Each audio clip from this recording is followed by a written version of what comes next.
In this video I will show you how to turn off Telegram calls on iPhone. So for get start, go to Telegram apps. Now you see an option that's called setting. Click here,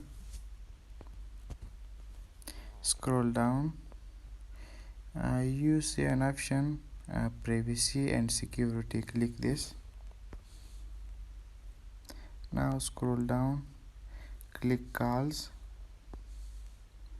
You see three options. That's everybody, my contacts, nobody. So if you want to turn off Telegram calls, so click nobody. It turned. Now if you have any question, write in comment, subscribe the channel. Thank you for your attention. So have a good day.